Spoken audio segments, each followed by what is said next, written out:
नमस्कार, राजधानी लाइव देख रहे हैं आप। मैं हूं आपके साथ सुनील सिंह पौरुष। जी हां, राजधानी लाइव में वो खबरें हैं जो सीधा रखती हैं आपसे सरोकार। बात चंडीगढ़, देहरादून, भोपाल, रायपुर और मुंबई की होगी। जी हां, चंडीगढ़ में आपको बता दें कि सीधे तौर पर जहां एक और किसान लगातार आंदोलन कर रहे हैं, तो वहीं अब ब्लैकआउट का खतरा भी मंडराने लगा है। बिजली ब्लैकआउट का संकट चंडीगढ़ में यानी कि सीधे तौर पर पंजाब में मंडराने लगा है। किसानों ने चक्का जाम किया है और इसका सीधा असर अब पावर प्लांटों पर दिख रहा है। देहरादून की अगर बात की जाए तो कोरोना महामारी के बीच जो लगातार स्थिति बिगड़ती जा रही है, इस बीच सरकार ने एक बड़ा फैसला लिया है। अब कोविड-19 का जो टेस्ट आप 2400 रुपये में करा रहे थे, अब आपको उन दरों में राहत मिली है। अब आपको 1500 रुपये में ही कोरोना का टेस्ट कराना होगा। भोपाल की अगर बात की जाए तो सियासी वार लगातार देखने को मिल रहा है। यहाँ सज्जन सिंह वर्मा ने मंत्री भूपेंद्र सिंह को सीबीआई चीफ बना डालने की यहाँ पर नसीहत दी है। रायपुर की अगर बात की जाए तो रायपुर में भी लगातार देखें किस तरह से यहाँ जो मूलभूत सुविधाएं हैं उनसे महरूम हैं ग्रामीण। आज़ादी के 70 साल बाद भी ग्रामीण जो है मूलभूत सुविधाओं के लिए तरसते हुए नजर आ रहे हैं। और मुंबई की अगर बात की जाए तो मुंबई में बिहार चुनाव का साया देखने को मिला, जहां पर शिवसेना ने 50 सीटों पर बिहार में अपने उम्मीदवार उतारने का ऐलान किया है। और चलिए इन खबरों को विस्तार से समझ लेते हैं। और सबसे पहले बात होगी पंजाब की। जी हां, पंजाब में बिजली का ब्लैकआउट का संकट जो है गहराने लगा है। रेलवे ट्रैक अवरुद्ध होने के चलते पावर प्लांटों में कोयले की कमी होने लगी है। निजी प्लांटों की आपको बता दें यूनिटें इस दौरान बंद कर दी गई हैं। मुख्यमंत्री कैप्टन अमरिंदर सिंह ने 3 सदस्यीय कमेटी का गठन किया है और ये कमेटी किसानों के लिए आपको बता दें बातचीत करने के लिए वो तैयार हुई। लेकिन इस बीच खबर ये भी आई कि किसानों ने तालमेल कमेटी से बातचीत करने से सीधे तौर पर इनकार कर दिया है। ऐसे में बिजली के ब्लैकआउट का जो संकट है वो लगातार गहराने लगा है और जाहिर तौर पर ये मुसीबतें और बढ़ सकती हैं।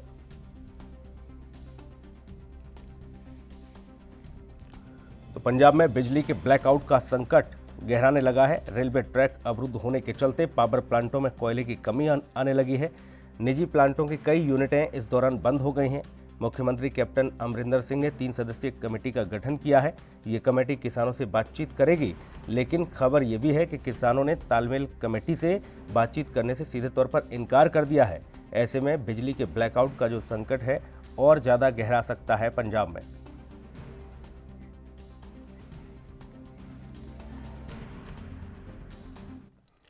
और चंडीगढ़ लिए चलेंगे, विनीत कपूर हमारे सहयोगी जुड़े हुए हैं। विनीत, किसानों का आंदोलन जारी है, चक्का जाम किया हुआ है, रेलवे ट्रैक बाधित हैं और ऐसे में अब पंजाब के लिए एक और बड़ा संकट, ब्लैकआउट का खतरा मंडराने लगा है। बिल्कुल, देखिए सीधे तौर पर अगर हम पंजाब की बात करें तो जिस तरह से पंजाब में आज किसानों का रेल रोको आंदोलन जो है वो 18वें दिन में प्रवेश करता हुआ नजर आ रहा है। रेल रोको आंदोलन के चलते सभी तरह की ट्रेनें जो हैं वो बाधित होती हुई नजर आ रही हैं। अगर हम चंडीगढ़ अमृतसर रेलवे ट्रैक की बात करें या फिर हम अम्बाला अमृतसर रेलवे ट्रैक की बात करें, अम्बाला या फिर हम सीधे तौर पर चंडीगढ़ रेलवे ट्रैक की बात करें तो वहाँ पर किसान जो हैं वो जगह जगह पर धरना प्रदर्शन करते हुए नजर आ रहे हैं, जिसके चलते ना तो मालगाड़ियां चलती नजर आ रही हैं, ना ही यात्री ट्रेनें जो हैं वो चलती हुई नजर आ रही हैं। हालांकि कैप्टन अमरिंदर सिंह ने आह्वान किया था किसानों से कि जो मालगाड़ियां हैं उनको जाने दिया जाए ताकि जो ज़रूरी सामान है वो दूसरे प्रदेशों से पंजाब के अंदर आ सके। पंजाब से जो ज़रूरी सामान दूसरे प्रदेशों में भेजा जाता है वो सामान वहां पर भेजा जा सके। लेकिन किसानों ने 15 तारीख तक जो रेल रोको आंदोलन है उसको आगे बढ़ाना का फैसला ले लिया है, यानी 15 तारीख तक किसी भी तरह की ट्रेन जो है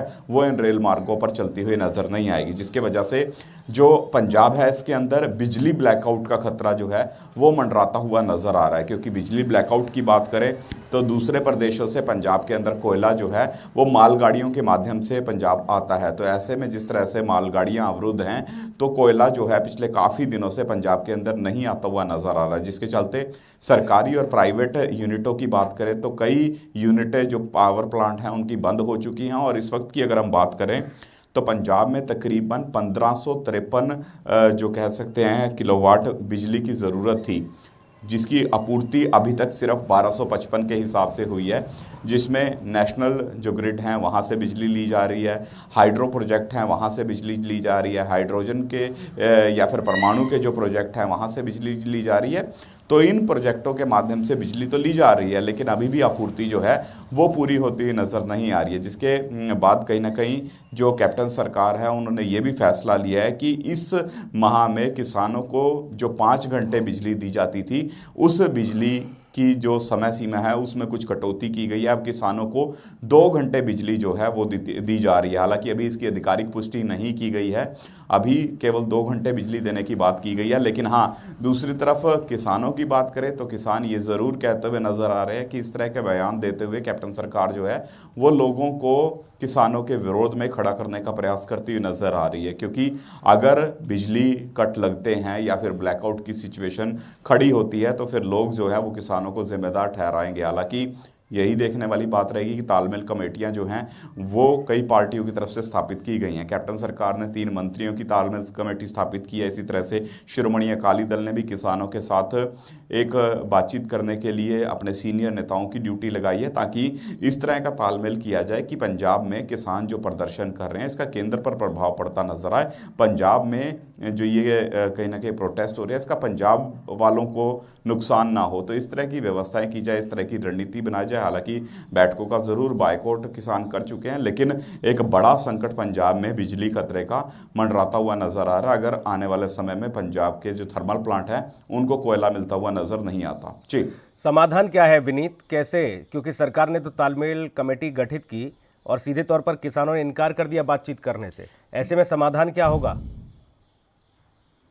देखिए, समाधान यही है कि कैप्टन अमरिंदर सिंह की तरफ से जो वादे किए गए थे किसानों से, सीधे तौर पर जिस तरह से विधानसभा का विशेष सत्र बुलाने का एक वादा किया गया था, अगर कैप्टन सरकार अपने उस वादे को पूरा करती है तो फिर शायद किसान जत्थेबंदियां जो हैं वो कैप्टन सरकार के नुमाइंदों के साथ बातचीत करने को तैयार हो सकती हैं। इसके अलावा अगर हम बात करें तो जिस तरह से जो नेशनल थर्मल प्लांट हैं वहाँ से लगातार कैप्टन सरकार जो है बिजली लेती नज़र आ रही है, और इस वक्त भी जो मेरे पास आंकड़े हैं, मैं उन अगर आंकड़ों की बात करूँ तो इस वक्त जो आम उत्पादन है उससे जो खपत है उसमें तकरीबन 500 से 1000 मेगावाट का अंतर दर्ज किया जा रहा है। यानी 1000 मेगावाट बिजली जो है वो कम उत्पादित होती हुई नज़र आ रही है। हालांकि अगर हम पावरकॉम के चेयरमैन विनू प्रसाद की माने तो वो कह रहे हैं कि हम ब्लैकआउट नहीं होने देंगे। इसी वजह से लगातार जो पंजाब थर्मल पावर कॉरपोरेशन है वो विभिन्न प्रोजेक्टों से बिजली लेती हुई नज़र आ रही है, जिसमें अगर हम नेशनल थर्मल पावर कॉरपोरेशन की बात करें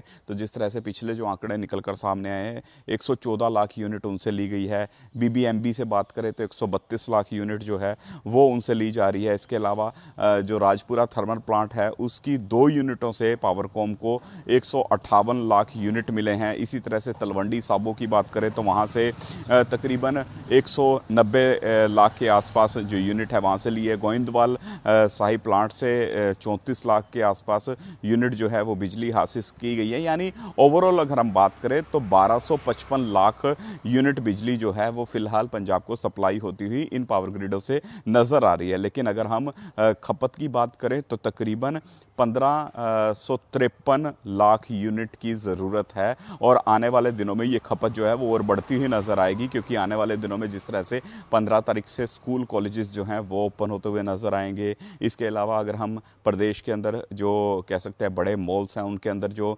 सिनेमा हॉल हैं वो खुलने की बात की जा रही है, तो ऐसे में खपत और ज़्यादा बढ़ती हुई नज़र आएगी। और अगर हम किसानों की भी बात करें तो अभी सब्जियों की बिजाई होती नज़र आ रही है। अभी अगर आलू की फसल की बात करें तो उसकी बड़े लेवल पर बिजाई होती हुई नज़र आ रही है। आने वाले दिनों में जिस तरह से गेहूं की बिजाई होगी तो उस समय ज़्यादा बिजली की ज़रूरत पड़ेगी, क्योंकि उस समय ज़्यादा जो कह सकते हैं ट्यूबवेल हैं वो चलते हुए नज़र आते हैं। तो ऐसे में उस समय जब खपत और ज़्यादा होती हुई नज़र आएगी तो फिर ज़रूरत बिजली की ज़्यादा हो सकती है। इसी वजह से लगातार कैप्टन अमरिंदर सिंह आह्वान कर रहे हैं किसानों से कि कोयले की जो कह सकते हैं डिलीवरी है जो कि मालगाड़ियों के माध्यम से होनी है, वो डिलीवरी किसान करवाने दें, मालगाड़ियों को पंजाब में आने दें। हालांकि अभी किसान जो हैं वो स्पष्ट कर चुके हैं कि 15 तारीख तक उनका ये प्रदर्शन जो है इसी तरह से जारी रहेगा।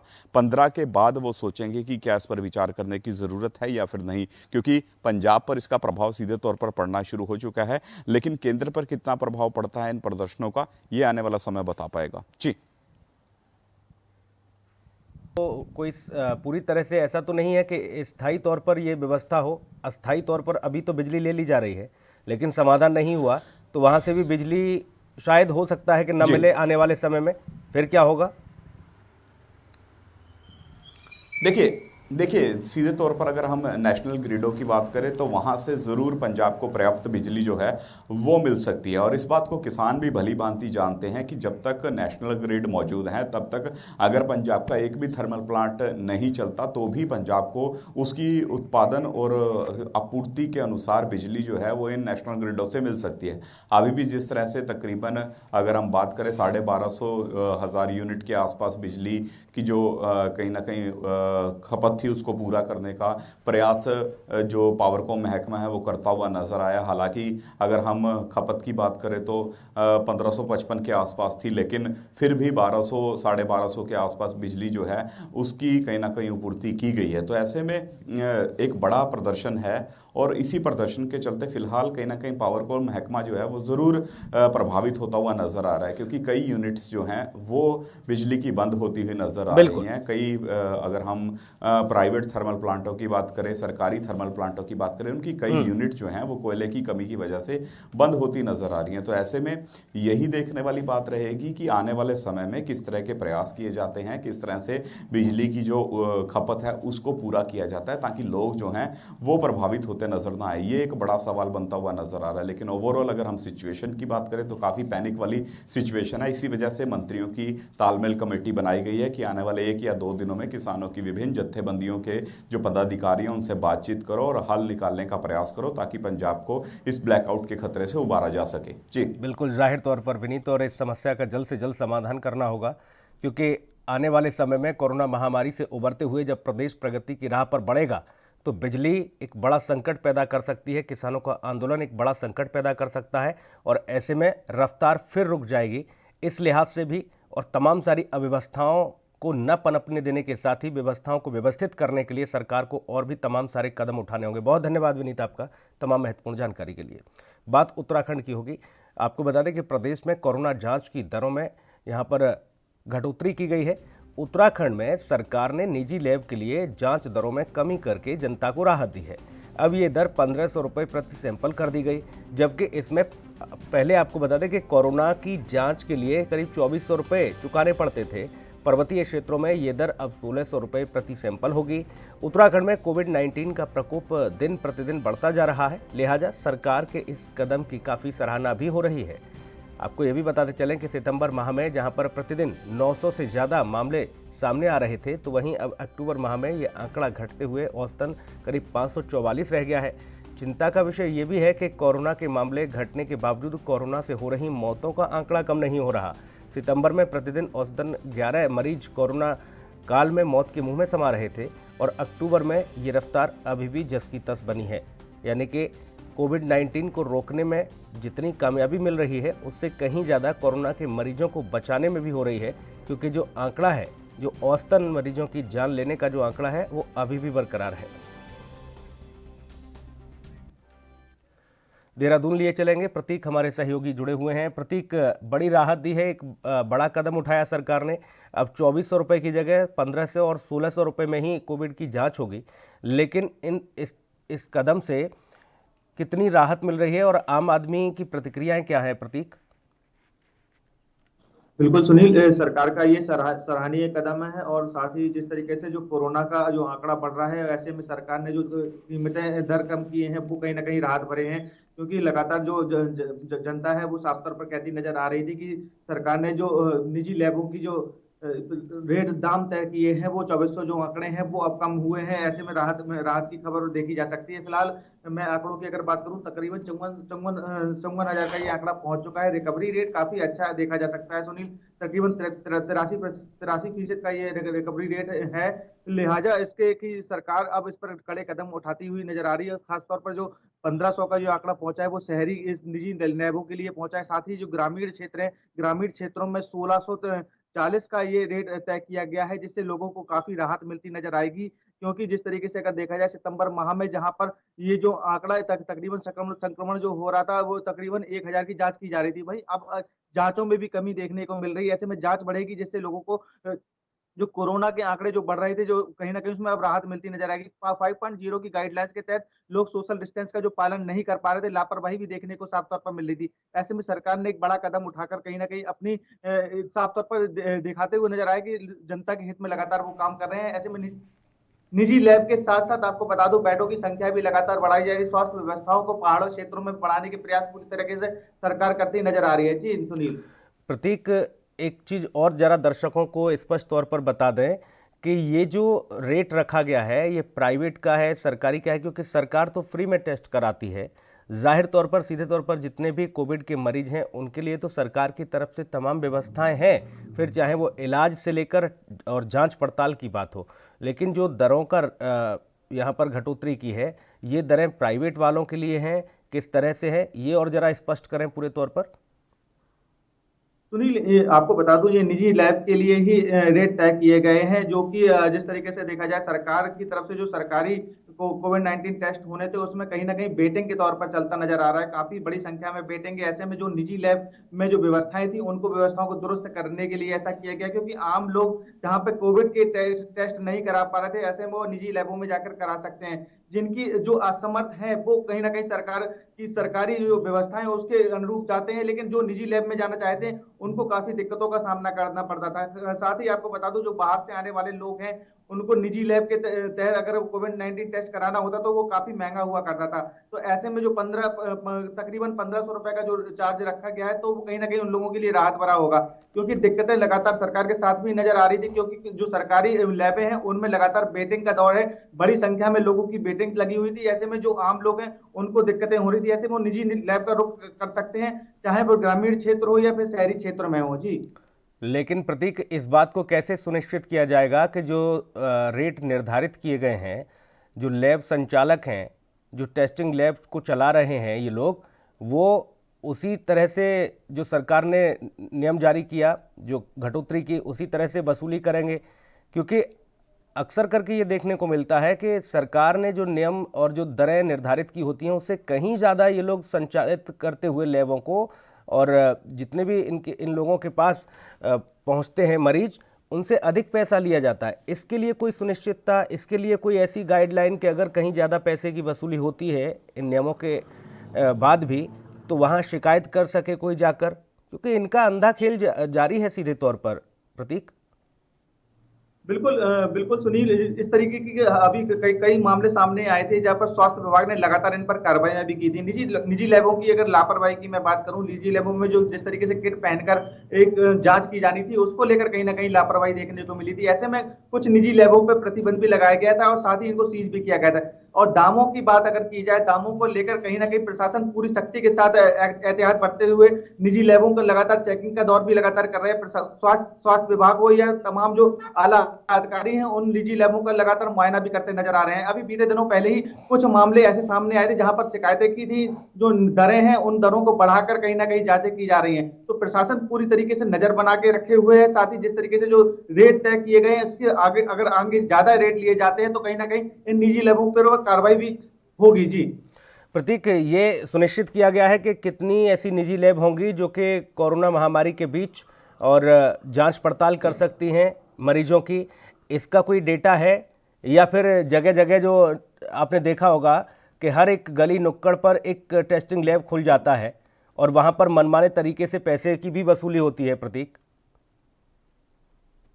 बिल्कुल सुनील, आईसीएमआर की जो गाइडलाइंस है उसके साथ ही जिस तरीके से सरकार ने जो गाइडलाइंस तय की है उसके तहत अगर देखा जाए तो देहरादून में तकरीबन 5 ऐसी लैब हैं जिनमें कोविड-19 टेस्ट किए जा रहे हैं। साथ ही और टेस्टों को बढ़ाने की सरकार की तरफ से बात की जा रही है, उनको अनुमति भी देने की तैयारियां हैं। कुछ ऐसी लैब थी जहां पर लापरवाही देखने को मिल रही थी, वहां पर उन लैबों को सीज भी किया गया है। फिलहाल ग्रामीण क्षेत्रों की बात करी जाए, ग्रामीण क्षेत्रों में भी इस तरीके की लैबों को तैयार किया गया है जिससे कि कोविड-19 के टेस्ट किए जा सके।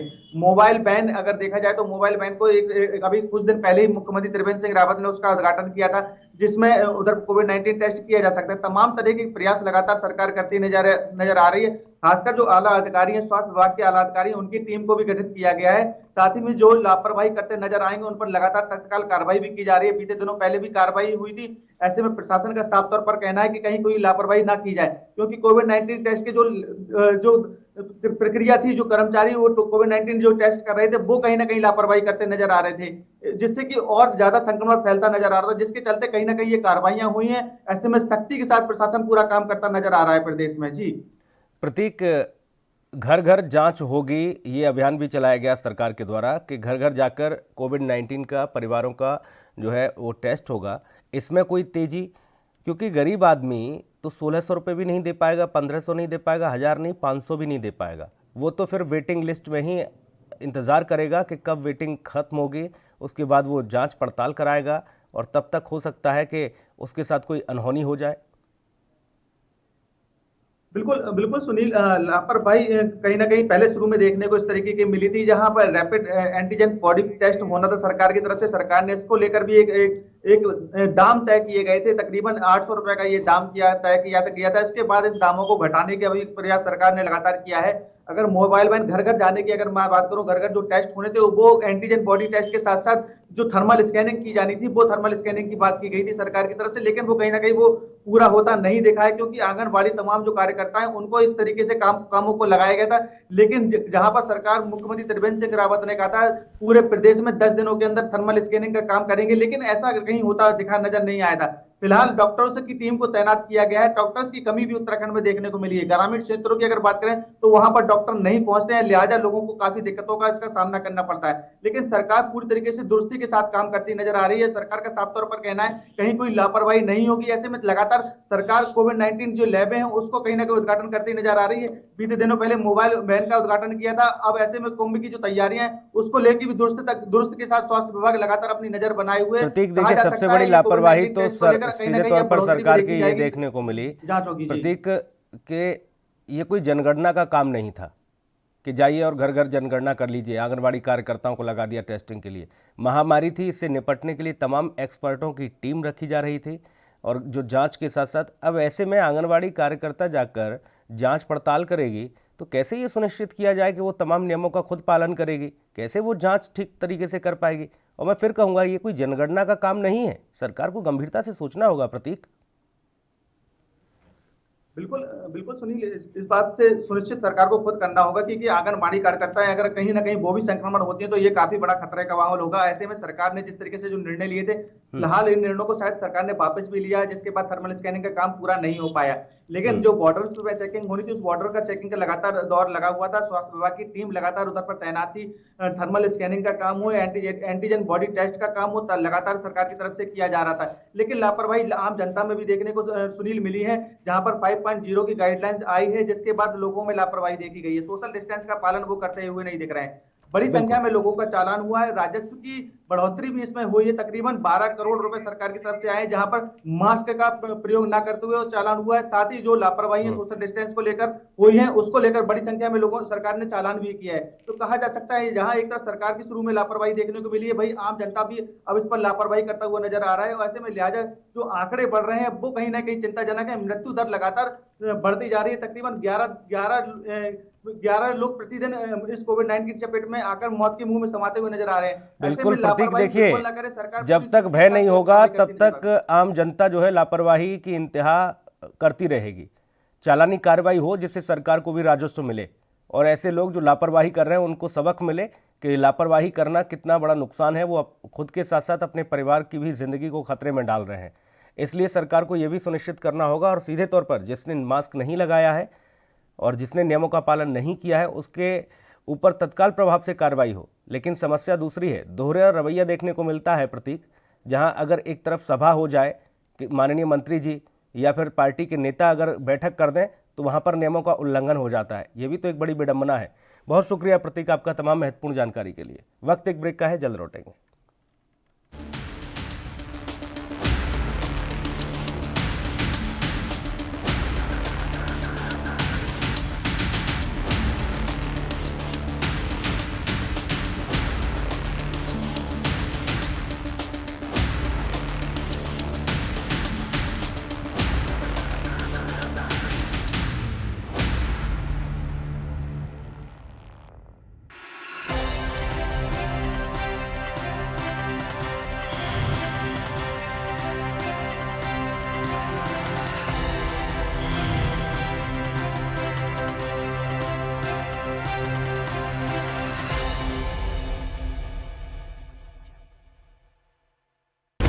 सबसे अलग अंदाज, हम बनेंगे आपकी आवाज, सवालों की धार, खबरों की बौछार, सिर्फ मेरे साथ एएनबी न्यूज पर।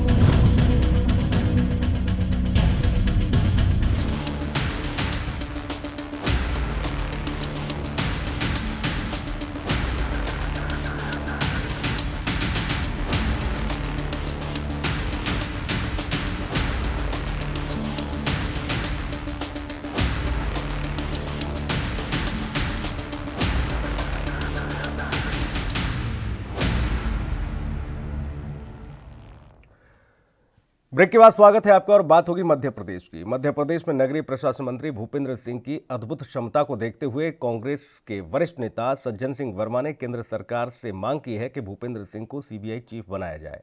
सज्जन सिंह वर्मा के मुताबिक भूपेंद्र सिंह के सीबीआई चीफ बनने से सारी समस्याओं का तत्काल प्रभाव से समाधान हो जाएगा।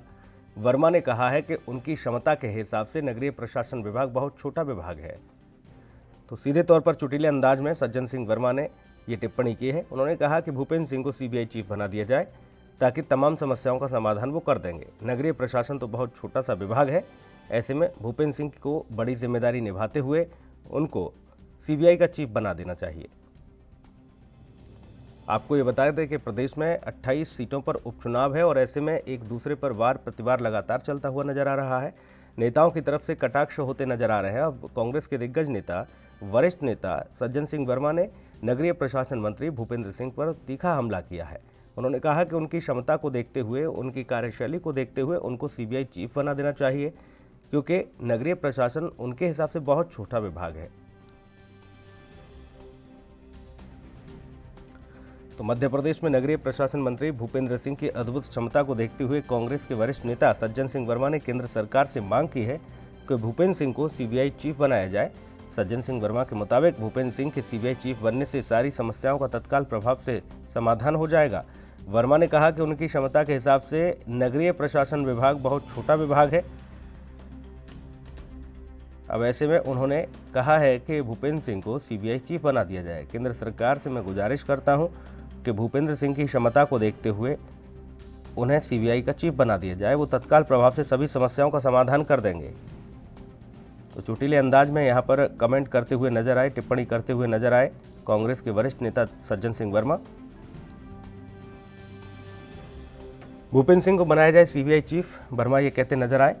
और सज्जन वर्मा ने किया मंत्री भूपेंद्र सिंह पर हमला। ये सीधे तौर पर चुटीले अंदाज में हमला करते नजर आए। आपको ये भी बताते चले कि 28 सीटों पर उपचुनाव होना है और इसको लेकर दोनों ही राजनीतिक दल यानी कि भारतीय जनता पार्टी और कांग्रेस पूरे दमखम के साथ मैदान में है। एक दूसरे पर वार प्रतिवार का सिलसिला लगातार जारी है।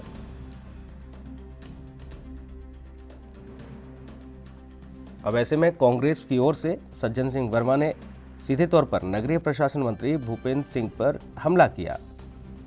उन्होंने कहा कि उनकी अद्भुत क्षमता को देखते हुए कांग्रेस ये मांग करती है कि भूपेंद्र सिंह को सीबीआई का चीफ बना दिया जाए। सज्जन सिंह वर्मा के मुताबिक भूपेंद्र सिंह के सीबीआई चीफ बनने से सारी समस्याओं का तुरंत समाधान हो जाएगा। तुरंत सभी समस्याएं खत्म कर देंगे भूपेंद्र सिंह। वर्मा ने कहा कि उनकी क्षमता के हिसाब से नगरीय प्रशासन तो बहुत छोटा सा विभाग है, उनको तो सीबीआई का चीफ बना देना चाहिए।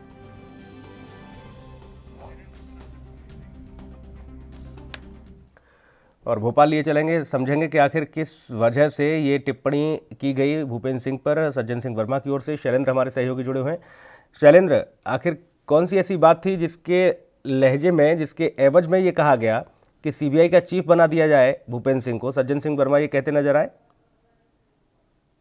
बिल्कुल सुनील जी, बताना चाहूंगा जिस तरह से ये आरोप प्रत्यारोप के दौर चल रहे हैं और इसमें तंज कसते हुए एक मजे की बात भी सामने आ रही है कि जिस तरह भूपेंद्र सिंह जो कि वरिष्ठ नेता हैं बीजेपी के और पूर्व गृह मंत्री के साथ वर्तमान नगरीय प्रशासन मंत्री हैं, और जिस तरह से इमरती देवी जो कि मंत्री कांग्रेस से बीजेपी में शामिल होने के बाद यहाँ पर लगातार उनकी टिप्पणियां, चूंकि वो एक काफी छोटे से गांव से हैं, तो वो लगातार उनके द्वारा, चाहे वो कांग्रेस में रही हो चाहे वो बीजेपी में आई हो, तो उनके द्वारा लगातार जिस तरह टिप्पणी की जा रही है और उसको बचाव के तहत वरिष्ठ नेता उसको बचाव करते नजर आ रहे हैं। तो कहीं ना कहीं एक चीज आ रही है कि आरोप प्रत्यारोप के दौर में ये मजाकिया जो स्वरूप कांग्रेस के वरिष्ठ नेता और पूर्व मंत्री सज्जन सिंह द्वारा किया जा रहा है, तो उसमें देखने में ये आता है कि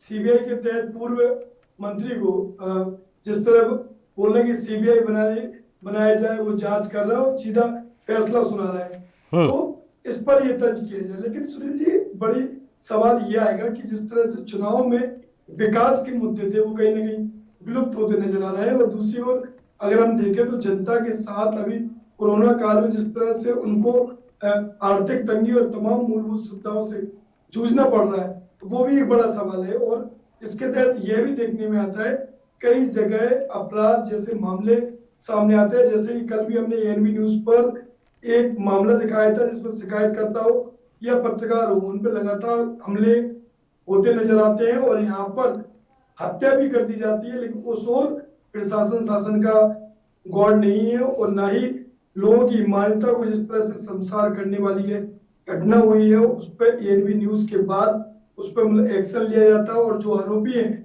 उन पर 302 के तहत मुकदमा दर्ज किया जाता है। और बाकी अगर क्षेत्रीय विकास की बात करें, कई ऐसे क्षेत्र है जहाँ सड़क, पानी, बिजली उन गांव में केवल इसलिए नहीं गई क्योंकि यहाँ वजह एक आती है कि बीजेपी बाहुल क्षेत्र है, वहां से बीजेपी को समर्थन मिलता है, कहीं कांग्रेस बाहुल क्षेत्र है तो वहाँ कांग्रेस वाले जो कार्यकर्ता हैं उनको समर्थन मिलता है। लेकिन इसमें केवल जनता पिस रही है और जो निचले कार्यकर्ता है उनको कहीं ना कहीं मूलभूत सुविधाओं का अभाव झेलना पड़ रहा है। सुनील जी, शैलेंद्र, कई सारे सवाल उठाए आपने। देखिए, इमरती देवी का जो जिक्र है वो जाहिर तौर पर महाराज की सेना की वो सिपाही हैं। अगर महाराज ने कुछ भी इशारा किया तो इमरती देवी सीधे तौर पर वो काम करती हैं जो महाराज का इशारा होता है। अब ऐसे में वो कई बार सुर्खियों में इसलिए भी आई, चाहे वो मुख्यमंत्री का जो खत पढ़ने को लेकर मंच पर हंसी का पात्र भी बनी। डीएम से उन्होंने कहा कि आप ही पढ़ दीजिए, हमसे तो समझ में ही नहीं आ रहा है, हिंदी नहीं पढ़ पाई वो, दस्तखत नहीं कर पाती वो, कुछ इस तरह की चीज़ें नहीं। लेकिन अब वो बीजेपी की भी फजीयत कराएंगी। कई जगह ऐसा होगा जहाँ पर शीर्ष नेताओं को आकर सफाई देनी पड़ेगी, मामले को समेटना पड़ेगा। खैर, ये इमरती देवी की बात हो गई। लेकिन विकास की बात की आपने कि विकास के मुद्दे, देखिए हम लगातार इस बात को उठा रहे हैं कि इस बार के इस उपचुनाव में विकास की कहीं पर कोई बात नहीं हो रही। न तो बीजेपी इस बात को लेकर आगे चल रही है और ना ही कांग्रेस, सिर्फ एक दूसरे पर आरोप प्रत्यारोप चल रहा है। कांग्रेस कहती है कि बिकाऊओं को वोट मत देना, तो दूसरी तरफ बीजेपी कहती है कि हम लोग आपके लिए तमाम सारी व्यवस्थाओं का पुलिंदा बांध देंगे, हम आपके लिए पिटारा खोल देंगे। यही चल रहा है सब कुछ शैलेंद्र। बिल्कुल सुनील जी, जिस तरह से कागजों में कई योजना है, तमाम योजना 700 से ऊपर योजना है जिनका लाभ लोगों को केवल इसलिए नहीं मिल पाता क्योंकि कई बार वह योजना कागजों में इसलिए हो जाती है, जैसे बलराम तालाब की बात करें या नलकूप योजना की बात करें, जो मूलभूत सुविधा के उद्देश्य से ये योजना तमाम लागू होती है, लेकिन 6 महीने पहले वो तालाब खुद जाता है कागजों में, और चाहे कांग्रेस के और बीजेपी के हों, वो लोग उनके कार्यकर्ताओं को टेंडर मिलता है, वो कागजों में खुद जाता है और 6 महीने बाद जिस तरह से विभाग रिपोर्ट देता है कि वहां पर ग्रामीणों को समस्या हो रही है, गंदा पानी हो रहा है, और वो तालाब के लिए फिर से टेंडर जारी होता है कागजों में और फिर से उसका पूरा हो जाता है। कहने का मतलब ये है सीधे तौर पे कि तमाम जो योजना है निश्चित ही अगर यहाँ पर निचले स्तर पर जमीन स्तर बिल्कुल, पर जाहिर तौर पर शैलेंद्र भ्रष्टाचार का बोलबाला है और अफसरशाही हावी है, लापरवाही की इंतहा है, अधिकारी सुनते नहीं। विधायक मंत्री अभी भी शिवराज सिंह चौहान के इस मंत्रिमंडल में और सरकार में ऐसे विधायक हैं, ऐसे मंत्री हैं जो इस बात की पीड़ा को स्पष्ट तौर पर तो जाहिर नहीं करते, लेकिन उनके मन में ये कसक रहती है क्योंकि अधिकारी सुनता नहीं। जब माननीय मंत्री जी क्यों नहीं सुनेगा तो आखिर सुनेगा किसकी अधिकारी? तो ये भी एक बड़ा सवाल है। ऐसे में लगाम लगानी होगी नौकरशाही पर। इस तरह से अगर आप छूट देंगे तो ये लोग लूट लेंगे। बहुत शुक्रिया शैलेंद्र, धन्यवाद। अगली खबर का रुख करेंगे। छत्तीसगढ़ की बात होगी। जशपुर जिले में आज भी ऐसे गांव हैं जहां पर ग्रामीणों को सड़क और पानी के साथ ही आपको बता दें कि मूलभूत सुविधाएं नहीं मिल पा रही। पूरा मामला जशपुर जिले के लोरो पंचायत के भद्रा डीपा का है, जहां पर रहने वाले ग्रामीण मूलभूत सुविधाओं से मोहताज हैं। ग्रामीणों ने अभी तक सड़क नहीं देखी है। जी हाँ, बिजली और पेयजल तो भूल ही जाइए, आप देखिए, ये ग्रामीण आज भी अपनी ज़िंदगी को ऐसे ही गुजर बसर करते हैं। सड़क की कहीं कोई व्यवस्था नहीं है और पीने के पानी की व्यवस्था देखिए किस तरह से ये लोग, जो पानी बारिश का जमा हो जाता है उसको पीते हैं और तमाम बीमारियों से ग्रसित भी हो जाते हैं। और आपको याद होगा कि छत्तीसगढ़ का सुपेबेड़ा जो कि पानी की समस्या से जूझ रहा है, और वहाँ पर इस कदर पानी की समस्या से लोग परेशान हैं कि ज़्यादा से ज़्यादा तादाद में लोगों के, किसी के दांत खराब हो चुके हैं, किसी के शरीर में कुछ और अंग जो है खराब हुए, किसी की आंखें चली गईं, और सबसे ज़्यादा जो प्रभावित हुए तो वो किडनी की बीमारी से। छत्तीसगढ़ में ये हालात है। तस्वीरें देखिए, आज़ादी के 70 साल बाद भी मूलभूत सुविधाएं नहीं पहुंच पा रही इन लोगों तक। सरकारें आती हैं जाती हैं, लगातार वादे किए जाते हैं। ये वही मतदाता है जो अपना वोट देकर इन सरकारों को चुनता है, सिंहासन पर बैठाता है। लेकिन आज भी आज़ादी के 70 साल बाद भी ये तस्वीरें जब सामने आती हैं तो सीधे तौर पर सोचने को मजबूर कर देती हैं कि आपके जो दावे हैं, आपके जो वादे हैं, जो डिजिटल इंडिया है, उसका क्या?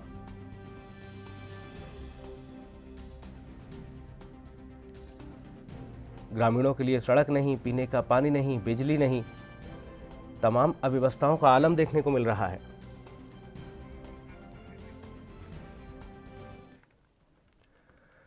और रायपुर लिए चलेंगे, पवन सिंह ठाकुर हमारे सहयोगी जुड़े हुए हैं। पवन, ये तस्वीरें बयां करती हैं कि भारत का डिजिटल होना सिर्फ और सिर्फ दावे, वादे और जो कागजी चीज़ें हैं वही होती नज़र आ रही हैं। आज़ादी के 70 साल बाद भी इन लोगों को अभी तक मूलभूत सुविधाएं नहीं मिल पा रही। कैसे डिजिटल होंगे ये लोग?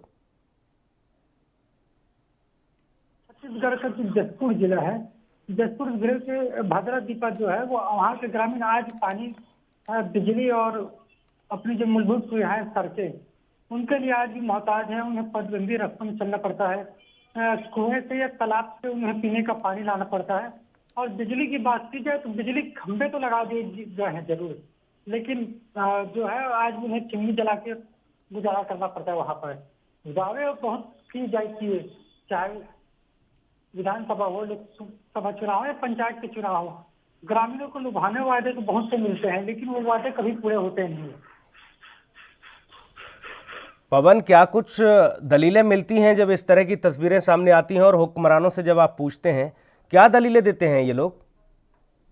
जी बिल्कुल, कि सुविधाएं पहले तैयार हो रही है, लेकिन अधिकतर देखने को मिलता है कि ऐसे जो विदर्भ क्षेत्र है जहाँ के ग्रामीण आज मोहताज है अपने मूलभूत सुविधाओं के लिए, वहाँ सिर्फ कागजों में ही विकास कार्य होते हैं।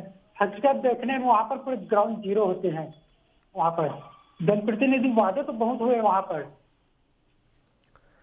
अब ये तस्वीरें तो भूपेश सरकार को सीधे तौर पर आईना दिखा रही होंगी कि अब कम से कम, अब तो कम से कम इन तस्वीरों को देखकर आप समझ जाइए। मान लिया कि रमन सिंह के समय में काम नहीं हुआ, अब आपको जिम्मेदारी दी है प्रदेश की जनता ने, अब आप तो काम कराइए। जी बिल्कुल, बात सरकार अभी वर्तमान सरकार ने भी वादे बहुत किए हैं, लेकिन जो वादे हैं वो अपने उन वादों को अभी तक अमली जाला नहीं पहना सका है, क्योंकि सुविधाएं बहुत है के वादे हैं जो। और सबसे अहम बात है जो जसपुर जिला है, जसपुर जिला आदिवासी अंचल कहलाता है, लेकिन जो आदिवासियों की मूलभूत सुविधाओं की जो बातें आती है सामने, वो कहीं देखने को नहीं मिलती है।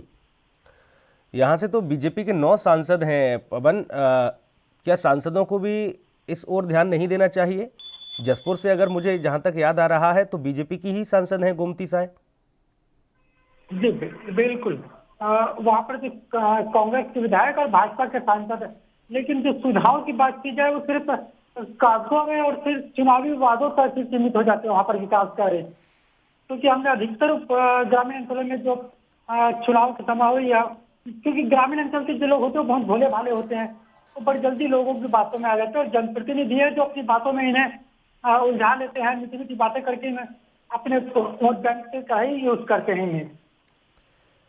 ऐसे में जो डीएम है, कलेक्टर जो हैं, और जो तमाम व्यवस्थापक जो बने हुए हैं, जो सिस्टम में बैठे हुए लोग हैं, इन लोगों को ये तस्वीरें दिखती नहीं क्या? और दिखती हैं तो आखिर क्यों ये लोग अनदेखा करते हैं पवन? क्योंकि सवाल बहुत सारे खड़े हो जाते हैं। हम ये उम्मीद नहीं करते आज़ादी के 70 साल बाद के ऐसी तस्वीरें सामने आए। आज भी लोग पीने के पानी के लिए परेशान हो। सुपेबेड़ा की समस्या शायद खत्म नहीं हुई होगी, वहाँ पर आज भी लोग किडनी की बीमारी से परेशान हैं। वो पूरे देश ही नहीं दुनिया भर में सुपेबेड़ा इस बात के लिए सुर्खियों में आया क्योंकि वहाँ पीने के पानी से लोगों की किडनियाँ खत्म हो गई। बिल्कुल सुनील जी बता रहे जो जसपुर जिला है, जसपुर जिले के आज भी कई गांव ऐसे जो अपनी मूलभूत सुविधाओं के लिए दरकार मिलते हैं। उन्हें पीने का पानी तालाब से लाना पड़ता है, कुएं यूज करना पड़ता है। उस कुएं की भी अगर बात की जाए तो पानी किसी कंडीशन में पीने के लायक नहीं होता है, लेकिन आज वो पीने को मजबूर है। अस्पतालों की बात की जाए तो वहाँ पर डॉक्टरों की कमी है, उन्हें 20-25 किलोमीटर शहर तक आने पड़ते हैं अपने इलाज कराना। तो ये सिर्फ जो बातें होती है सिर्फ एक चुनावी वादे और एक कागजों में ही बातें वहाँ पर नजर आती है। हकीकत में बात की जाए जिला प्रशासन हो या राज्य सरकार हो, पूरी तरीके से ग्रामीण अंचलों में फेल होती नजर आती है हर बार। करते हैं कि आप इस खबर को लेकर कलेक्टर से बात करें और आईना दिखाएं और बताएं कि देखिए किस तरह से आज भी जो दावे किए जा रहे हैं, जो वादे किए जा रहे हैं, और आप ये कहते हैं हम सरकार की तमाम योजनाओं को लोगों तक पहुंचा रहे हैं।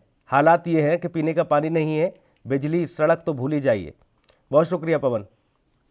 अगली खबर का रुख करेंगे, बात महाराष्ट्र की होगी। महाराष्ट्र के मुख्यमंत्री और शिवसेना प्रमुख उद्धव ठाकरे ने बिहार चुनाव में अपने 50 उम्मीदवारों को मैदान में उतार दिया है।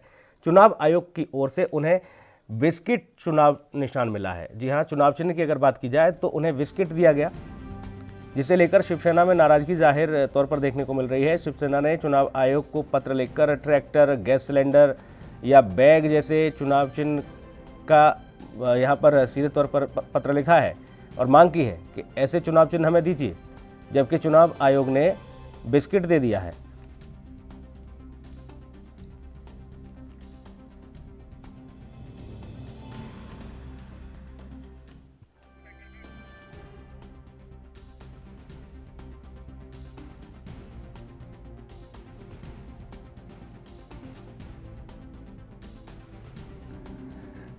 अब शिवसेना इस बात से नाराज है कि बिस्किट लेकर क्या करेगी। 50 सीटों पर प्रत्याशी उतार दिए हैं, लेकिन बिस्किट उनको चुनाव चिन्ह मिला है।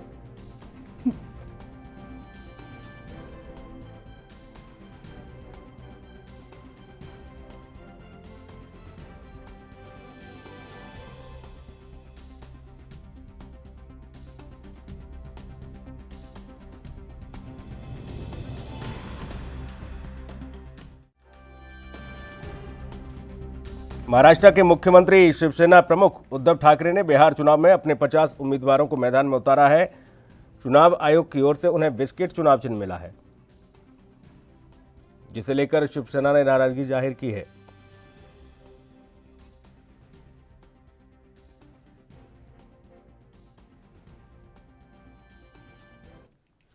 मुंबई लिए चलेंगे, मुरारी हमारे सहयोगी जुड़े हुए हैं।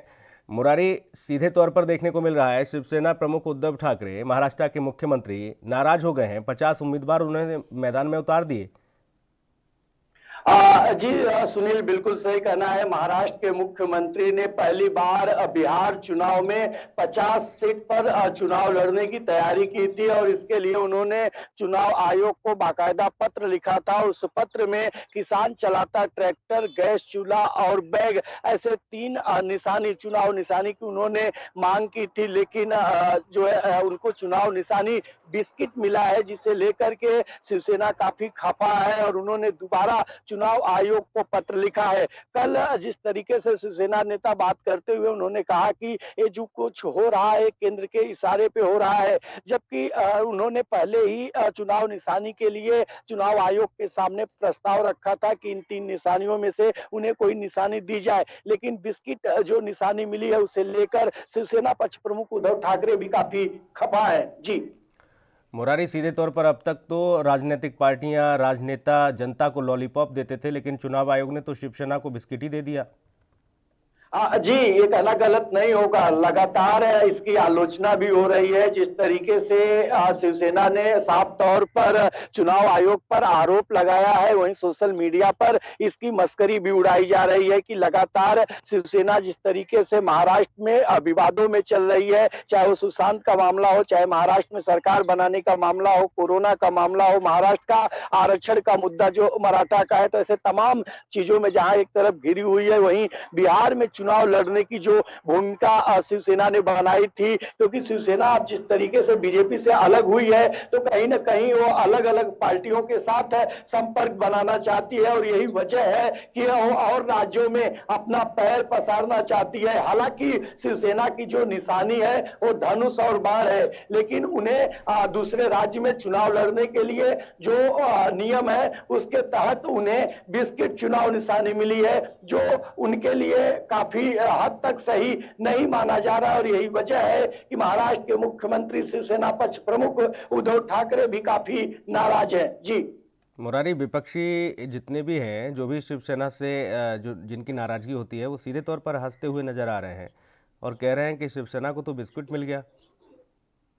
जी, बिल्कुल सही कहना है। कह सकते हैं कि चुनाव के दरमियान कहीं न कहीं विपक्ष को घर बैठे शिवसेना के ऊपर टिप्पणी करने का एक मोहरा कह सकते हैं कि मिल चुका है, और यही वजह है कि इनके ऊपर अब टिप्पणी की जा रही है। बहरहाल शिवसेना बिहार चुनाव में किन किन लोगों को किन किन सीटों पर उतारेगी, इस पर आज पूरी तरह से सहमति बनेगी। शिवसेना का आज उनके नेताओं के साथ में बैठक है। हालांकि जानकारी ये है कि बिहार चुनाव में महाराष्ट्र के मुख्यमंत्री खुद उद्धव ठाकरे जो है वहां प्रचार करने के लिए जाएंगे, जहां एनसीपी प्रमुख शरद पवार का भी नाम आ रहा है कि वो भी बिहार चुनाव में प्रचार करने के लिए जाएंगे। तो एक वजह माना जा रहा है कि शिवसेना बिहार में अपना पैर पसारने के लिए, अपने वर्चस्व को वहां बनाने के लिए जिस तरीके से चुनाव लड़ने की तैयारी की है, और उसे उम्मीद है कि कई बड़े नेता जब वहां प्रचार के लिए मुंबई से जाएंगे तो उनका भी उन्हें सहयोग मिलेगा। हालांकि बिस्किट शिवसेना को कितना पार उतारेगी, ये देखने वाली बात होगी। बिल्कुल जाहिर तौर पर मुरारी, क्योंकि चुनाव चिन्ह जो होता है वो बड़ा ही प्रभाव डालता है मतदाताओं के जहन में भी और बाकी आप की ज़मीं तैयार करने में। लेकिन अगर निर्वाचन आयोग की तरफ से इस तरह का चुनाव चिन्ह दे दिया जाएगा, शिवसेना जो अपने आप को हिंदूवादी पार्टी मानी जाती है, हमेशा ये हिंदूवादियों की बात करने वाली पार्टी मानी जाती है, और महाराष्ट्र में जिस तरह से मराठी मानुस के तौर पर शिवसेना के तमाम नेता समर्थक अपने आप को, अपनी आवाज़ को बुलंद करते हैं, बिहार में पहुंचते पहुंचते बिस्किट हो गए। जी सुनील जी, ये कहना गलत नहीं होगा। कहा जाता है हिंदू हृदय सम्राट स्वर्गीय बाला साहब ठाकरे की ये पार्टी थी शिवसेना, जो एक तरह से कह सकते थे कि कट्टर हिंदू पंथी के लिए जाना जाता था। समय समय पर शिवसेना हमेशा हिंदुत्व के मुद्दे को अपना एजेंडा बनाती थी, और यही वजह था कि लगभग 25-30 सालों तक जो है बीजेपी के साथ महाराष्ट्र में एक छत्र राज करने की बात जो है कि हुई थी। हालांकि अब शिवसेना जो है बीजेपी से अलग हो चुकी है, और ऐसे में एनसीपी कांग्रेस उसका कितना साथ देंगे, और इस बिस्किट की निशानी पर बिहार के चुनाव में किस पार उतारेंगे, इस पर भी सबकी निगाहें टिकी हुई है। जी बिल्कुल मुरारी, जाहिर तौर पर बिस्किट को लेकर तो शायद उद्धव ठाकरे नहीं पहुंचेंगे, वो नाराजगी उनकी साफ तौर पर दिख रही है। वो कह रहे हैं कि या तो कुछ और चुनाव चिन्ह दे दिया जाए, क्योंकि बिस्किट के सहारे अगर कैसे बिहार में चुनाव होगा। जी, यही वजह है कि शिवसेना ने दूसरी बार चुनाव आयोग को पत्र लिखा है, और पत्र में साफ तौर पर उन्होंने कहा है कि हमें जो हमने मांगा है ट्रैक्टर, गैस सिलेंडर और बैग, अगर इसके अलावा भी कोई दूसरा ऑप्शन है तो हमें दिया जाए, बिस्किट चुनाव निशानी न दिया जाए। इसे लेकर अब चुनाव आयोग किस तरीके का गंभीरता लेता है, क्योंकि अगर पहले राउंड की बात करें तो वहां पर नामांकन की प्रक्रिया ज्यादातर पूरी हो चुकी है। अब ऐसे में चुनाव आयोग निशानी को बदलना कहीं से मुमकिन नहीं लग रहा है। फिर भी इंतजार करना होगा कि शिवसेना ने जो पत्र चुनाव आयोग को लिखा है उस पर किस तरीके का स्टेटमेंट चुनाव आयोग की तरफ से मिलता है। जी बिल्कुल जाहिर तौर पर, और ऐसा अगर मुरारी शायद कम देखने को मिलता है कि पार्टियां जो हैं अपने हिसाब से चुनाव चिन्ह की मांग करें और निर्वाचन आयोग उनको वही चुनाव चिन्ह दे दे, क्योंकि निर्वाचन आयोग ही ये तय करता है कि किस पार्टी को कौन सा चुनाव चिन्ह देना है। क्योंकि पार्टियों के हिसाब से अगर चुनाव चिन्ह होने लगे तो जाहिर तौर पर हर एक पार्टी अपने हिसाब से चुनाव चिन्ह की डिमांड कर देगी। जी बिल्कुल सही कहना है सुनील जी, और यही वजह है कि चुनाव आयोग किसी भी एप्लीकेशन पर जो है फॉलो नहीं करता है। उसकी एक गाइडलाइन होती है जो उनके वार्ड से होता है या फिर उनके पार्टी के नाम से होता है। ऐसे में जो सीरियल वाइज नाम आते हैं, जो सीरियल वाइज लिस्ट रहता है, उसमें इस तरीके की प्रक्रिया पूरी होती है और फिर चुनाव निशानी मिलती है। अब जिस तरीके से शिवसेना ने मांग की है, अगर इसी तरीके से वो तमाम जो अपक्ष के उम्मीदवार है या छोटी पार्टी के उम्मीदवार है, अगर इस तरीके से चुनाव आयोग से निशानी माने तो काफी मुश्किल हो जाएगी। हालांकि अब तक जो हमने देखा है उसमें चुनाव आयोग जो निशानी देता है उसी निशानी पर उम्मीदवार को चुनाव लड़ना पड़ता है। पहली बार देखा गया है कि महाराष्ट्र में जो मुख्यमंत्री है शिवसेना पक्ष प्रमुख उद्धव ठाकरे, उन्होंने जो है बिहार चुनाव में बिस्किट की निशानी पर अपनी नाराजगी व्यक्त की है और उन्होंने चुनाव आयोग से दूसरी निशानी देने की मांग की है। जी बिल्कुल जाहिर तौर पर, और आपको याद होगा कि जब निर्वाचन आयोग के तौर पर जब आम आदमी पार्टी जब बनी तो आम आदमी पार्टी को झाड़ू चुनाव चिन्ह मिला था। लोगों ने ठाके भी लिए कि अरविंद केजरीवाल को झाड़ू मिला है, लेकिन अरविंद केजरीवाल ने उसी चुनाव चिन्ह को इस तरह से इस्तेमाल किया कि अच्छे-अच्छों की सफाई कर दी। जी ये कहना गलत नहीं होगा। जब चुनाव निशानी झाड़ू मिली थी तो काफी आलोचनाएं हुई थी, सोशल मीडिया पे न जाने लोग क्या क्या ट्वीट कर रहे थे, लेकिन ये कहना गलत नहीं होगा कि उस झाड़ू को अरविंद केजरीवाल ने बहुत ही सही तरीके से मार्केट में लाए, सही तरीके से जनता के बीच में लाए और कह सकते हैं कि एक तरह से कांग्रेस और बीजेपी का दिल्ली में सफाया करके एक छत्र राज किए हैं। लेकिन क्या उस फार्मूले पर शिवसेना पक्ष प्रमुख उद्धव ठाकरे क्या उस बिस्किट को उस तरीके से बिहार में डाइवर्ट कर पाएंगे? क्या उस निशानी को अपने मतदाताओं तक सही तरीके से रख पाएंगे? यह देखने वाली बात होगी। जी बिल्कुल जाहिर तौर पर। बहुत शुक्रिया आपका तमाम महत्वपूर्ण जानकारी के लिए मुरारी। राजधानी लाइव में इतना ही। नमस्कार।